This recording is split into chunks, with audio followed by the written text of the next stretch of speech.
The IMD has very categorically said that on the June month of 2026, monsoon was 40% lesser than expected. Now, somewhere off the coast of Peru right now, a patch of ocean water is a few degrees warmer than it should be. Now that's it, that's the whole disaster. No bomb went off, no border was crossed, no policy was announced in Delhi, just warm water, sitting quietly in the middle of the Pacific, 8,000 kilometers far from the nearest Indian farm. And yet, because of that warm water, a farmer in Vidarbha this week is staring at a sky that refuses to open up. A mother in Kanpur is watching the price of tomatoes creep up at the Sabzi Mandi. And somewhere in Mumbai, a Reserve Bank economist is quietly rewriting an interest rate forecast. None of these people have ever heard of the ocean current I just mentioned, but it is already inside their lives. Now here's the thing nobody tells you in school. In India, monsoon isn't a weather. It is an economic policy that nobody voted for and nobody controls. Close to 70% of everything India drinks, it irrigates and grows in a year, falls out of the sky in about 90 days between June and September. Not evenly, not politely, all at once across 4 months. And the entire country's fortunes for the next 12 are decided in that particular window. Now, if you eat dal, you are exposed to the monsoon. If you drive a car and wonder why EMI rates went up, you are exposed to the monsoon. Because food inflation is nearly 40% of what the RBI tracks when it decides your interest rates. If your father, uncle or grandfather owns even half an acre of unirrigated land, his entire year's income was just decided by clouds he cannot argue with. So when meteorologists start whispering 3 letters, ENO, El Niño, economists don't roll up their eyes. They start updating spreadsheets. And in 2026, that whisper has become a very loud conversation. Now, to understand why a warm patch of ocean 9,000 kilometers away can decide whether your vegetable bill doubles, you have to go back to the fishermen on the coast of Peru a few hundred years ago. See, every few years around Christmas time, these fishermen along the coast of Peru noticed something strange. Every few years around Christmas, the cold, fish-rich water they dependent on would suddenly turn warm. Every few years it would happen around the time of Christmas. The fish, they would vanish across the coast of Peru we are talking about. And because it always seemed to arrive around Christmas, they gave it a name, El Niño, the Christ child. For centuries, it was treated as a local curiosity, a Peruvian fishing problem. Nobody in Punjab, nobody in Maharashtra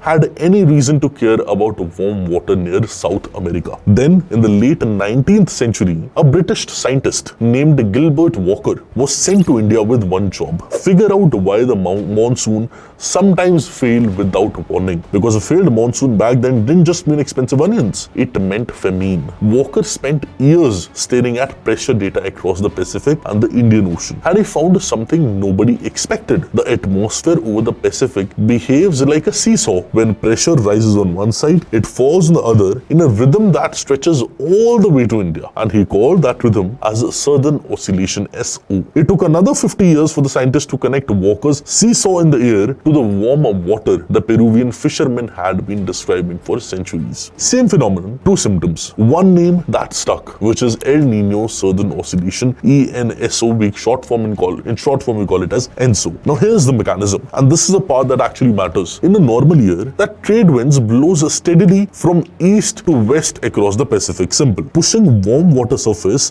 towards Indonesia and the Bay of Bengal side of the world. That warm water, it rises, it forms clouds and feeds directly into the moisture system that becomes the Indian monsoon. Simple. It is quite literally fuel being delivered to India's rainfall engine. Now in a El Niño year, these trade winds weaken or even reverse. The warm water that should have piled up near the Indonesia instead sloshes back towards South America. The rising air, the cloud formation, the whole engine, it relocates thousands of kilometers east away from India. The monsoon doesn't get switched off. It gets starved of its fuel supply. And it simply means, and this isn't a theoretical phenomena, this exact mechanism was blamed for one of the deadliest famines in Indian history, the Great Famine of 1876 to 1878, when a brutal El Niño coincided with the monsoon failure and by some research estimates contributed to the worst drought monsoon Asia had ever experienced in 800 years. Billions of people died. So when the scientists in 2026, they started comparing this year's Pacific Ocean data to historical El Niño events, and some of those comparisons pointed towards 1876 rather than a mild recent year. This is not a clickbait.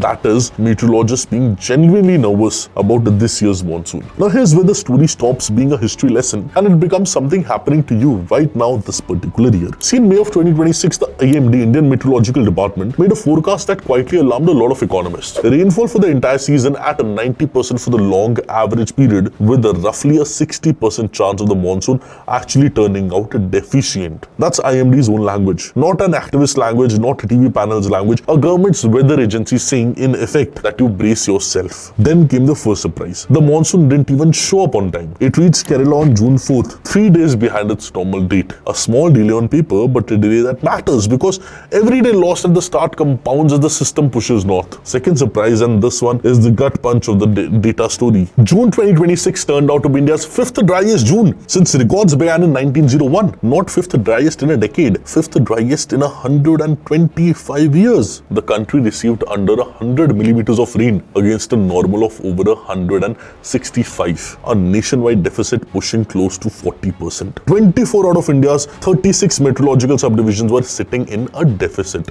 Now, why did June collapse so badly? Because of something almost nobody talks about outside meteorological circles. Normally, the Bay of Bengal spins up a series of low pressure systems through the season, and each one acts like a pump. It pulls the monsoon moisture deep into central and northern India. In June 2026, not a single one or a single low pressure area was formed. The typhoons that usually feed the system out in the Pacific were unusually active, but they curved north away from India. Instead of feeding the Indian Ocean side, they curved north, and this pump simply wasn't switched on. And then we talk about Delhi. The capital finally got its monsoon on July 2nd, 5 days late, and for the first time since 2021, Delhi didn't see its monsoon arrive until July, and July had already begun. And if you live in North India and felt like this heat lasted unusually long this year, that wasn't your imagination, that was a documented 5-day delay stacked on top of an already starved June. Now here's the twist though, and this is the part a lazy version of the video would skip. By the first week of July, the story started shifting. The national rainfall deficit, which has been sitting near 40%, narrowed dramatically to around 12%, as above normal showers arrived across large parts of the country. The day I'm recording this video, since the last 3 to 4 days,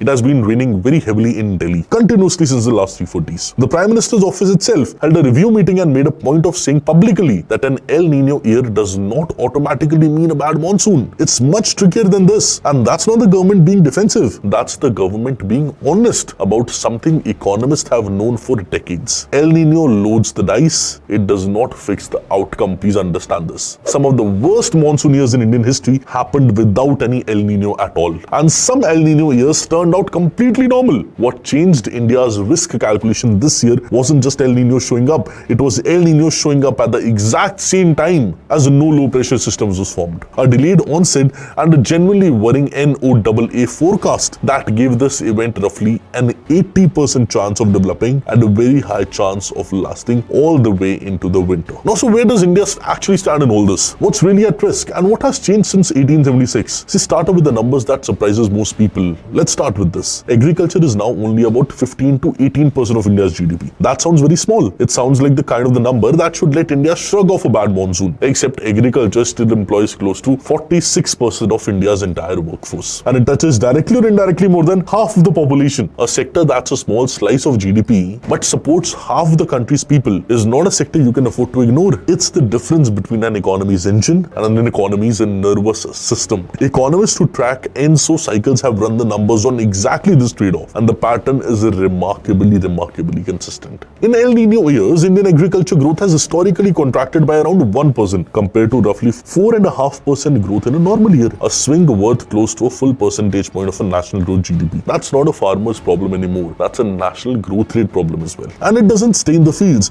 The crop most exposed are rain-fed kharif crops, which are pulses, oilseeds, coarse cereals, and sugarcane belts concentrated in states like Maharashtra and Uttar Pradesh. Now, when yields fall, food supply tightens and food carries close to 2/5 of the weight in India's inflation basket. That is not a footnote for the RBI. Single biggest lever that they watch before deciding whether your home loan or your business loan gets more expensive or becomes more affordable. See, a weak monsoon in Vidarbha cotton field can within months show up as a line item in a Mumbai monetary policy statement. See, but here is India's actual advantage over 1876, and it's real. Modern India has buffer food grain stocks. The colonial government never had them. It has irrigation covering a much larger share of farmland than a century ago. It has a minimum support price mechanisms. It has crop insurance and a meteorological forecasting system sophisticated enough through starvation reports. See, the 1876 famine killed millions partly because the colonial colonial state didn't want to intervene. Today's India has both the information and, at least on the paper,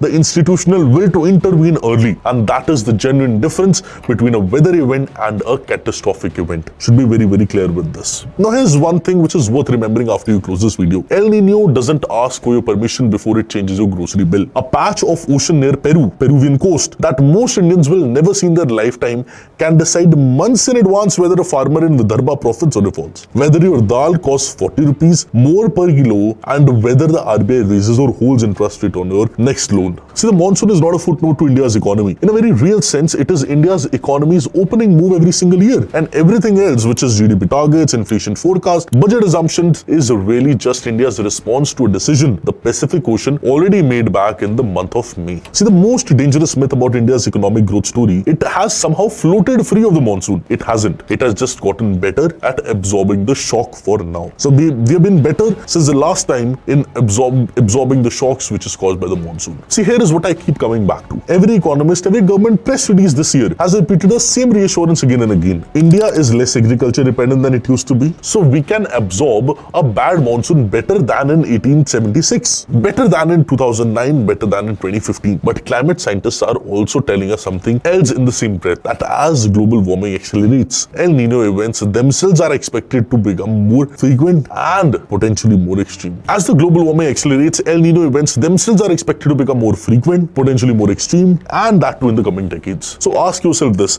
if India's economy is becoming less exposed to the monsoon at the exact same time that the monsoon itself is becoming less predictable, are we actually getting safer, or are we just running two opposite trends against each other and hoping the math works out in our favor? See, I don't think anyone in Delhi or in Washington at NOAA or in Mumbai at the RBI actually knows what the answer is yet. But you will be living with whatever answer turns out to be. So tell me in the comment section, do you think Indian economy has genuinely outgrown its dependence on the monsoon, or is it just a comforting story we tell ourselves until the next bad year proves us wrong? I hope that you gain a new perspective from this video. Do let me know what are your views surrounding this El Niño event and weak Indian monsoon for this 2026. I'll be very happy to read your comments. All the very best and have a beautiful day. Thank you.